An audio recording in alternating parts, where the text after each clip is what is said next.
We now know that when you go from a narrow focus on something and you begin to open your focus, you create a sense, an awareness, that the act of opening your focus causes you to stop thinking. And if you stop thinking, you no longer activate those circuits and you start to slow your brain waves down. And as you slow your brain waves down, you start connecting to that autonomic nervous system, the thing that's giving you life. And all of a sudden, when you get beyond yourself, it says, he's gone. Let's step in and just clean up this mess before he gets back. Really? And its job is to create order and balance. So your body will start to do that for you. The innate intelligence will step right in. Once you connect, you got to connect. So you got to know how to change your brain waves. You can't change your brain waves and you stay in that active state. You're basically moving furniture around. You're analyzing your life within some disturbing emotion. And I can tell you, after looking at all those brain scans, if you're analyzing your life within some disturbing emotion, you're going to make your brain worse. In fact, you are thinking in the past, right? So you teach people the formula, how to open their focus, change their brainwaves, connect to that invisible field, and all of a sudden different compartments of the brain start synchronizing. The front of the brain starts talking to the back of the brain. The right side starts talking to the left side. And all of a sudden, what syncs in the brain links in the brain. And all of a sudden you see this person starting to feel more like themselves. Just 10 minutes a day, 3 times a day with 120 people, trading resentment, frustration, fear for gratitude, appreciation, and thankfulness. Measuring their immune response. The chemical immunoglobulin A, your primary defense against bacteria and viruses, the best flu shot you'll ever get, lives innately within you. Turns out when you're frustrated, when you're impatient, when you're fearful, the immune system dials down because you're in emergency. It's all your energy is going for some threat in your outer world. There's no energy in your inner world for growth and repair. But how do you turn that around? So then, as people begin to open their heart, can that chemical begin to elevate? 4 days, 50% change in the 120 people. Their IgA levels went up 50% in 4 days. That's your body's immune system is now upregulating genes that are making proteins and immunoglobulins and antibodies that you don't need a flu shot. In other words, your inner state is greater than your outer world.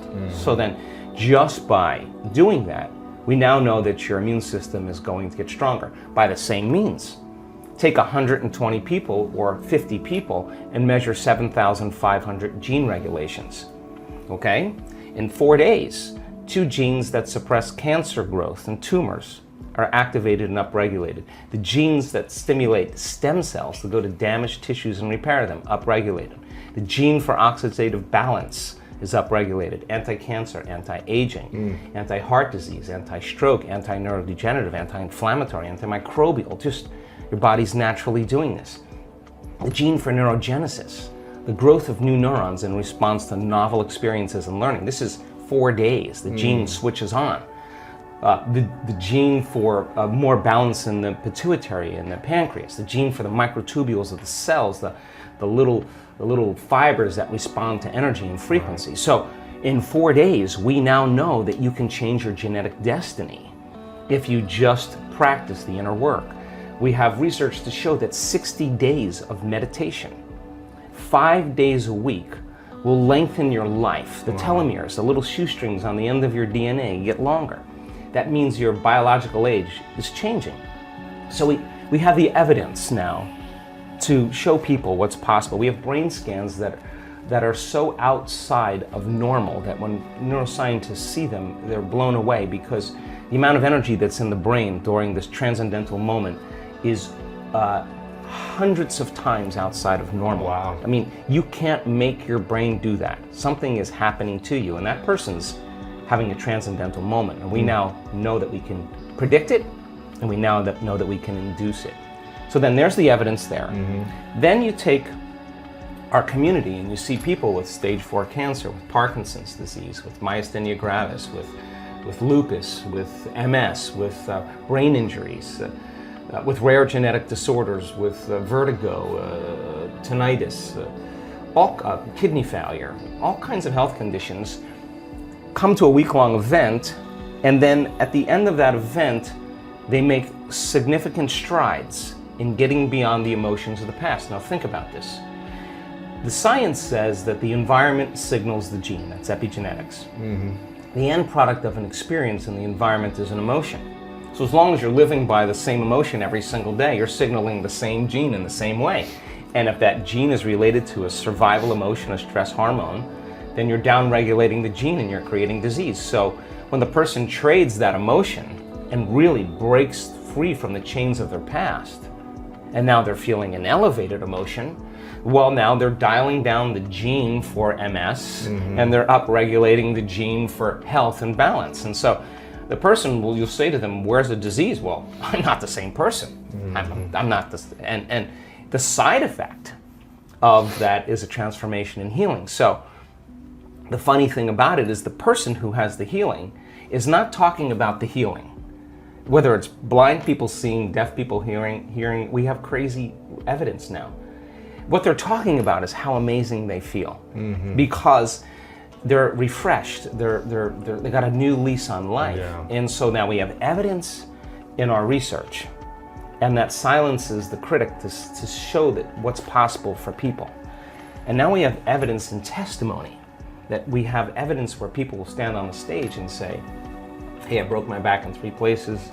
I haven't been able to stand up straight. I came into this event hunched over, I couldn't lay down. And now this guy's jumping around on the stage. He's laying on his back, he's touching his toes, he's you can tell, I mean, he's having his moment.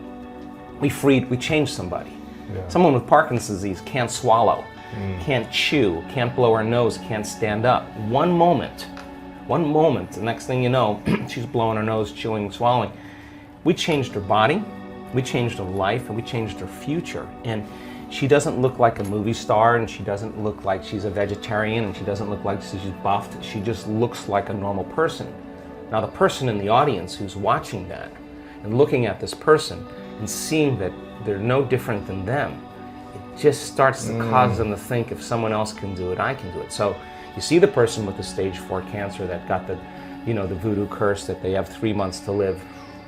And now they have no evidence of cancer in their body, and they're standing on the stage telling that story, and somebody in the audience is checking her out going, I have the same condition, and if she can do it, I'm going to step right in that footprint, and I'm going to do it the way she did it. And all of a sudden, you start seeing this change in the community in a week-long event, because once there's a breakthrough, right? I mean, it's like a 4-minute mile. It's in the field, you know? But it's not only in the field, you're seeing evidence in 3-dimensional reality, and evidence is the loudest voice right now. Yeah. And so people don't want to see talking heads. Anybody can see it on the internet. Information is readily available. What they want to see is evidence. And so when you have evidence in the scientific realm, and then you have evidence in a community of people, and you're not doing anything that's so extreme that excludes anybody. It's inclusive, and we're using science as the contemporary language of mysticism. It is science that's going to demystify the mystical. If I talk tradition, culture, religion, any of those things, spiritual principles, people are going to shut off. You're going to divide an audience.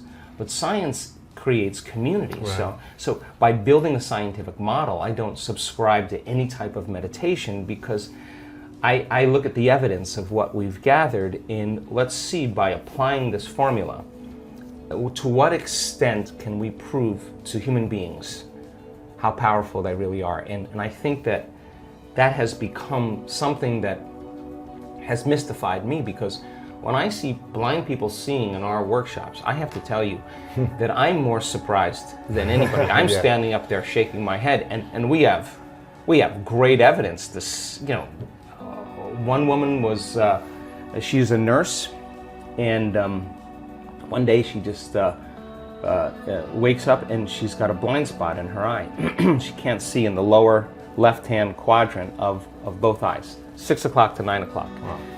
She's a nurse, she goes to see her colleagues, they do a scan, stroke on the optic nerve, and now she's legally blind. She can't drive her car, she runs her own company, she can't run her company, she can't type, she can't use the computer. She's compromised in a big way. Now with a stroke, you have 2 weeks really, that's the window. And if nerve cells are going to come back online, it's going to be those first 2 weeks. Wow. If they don't come back, the prognosis is live with it. Whether you have paralysis or whatever, that if a stroke causes brain damage in usually 2 to 3 weeks, you don't see much change.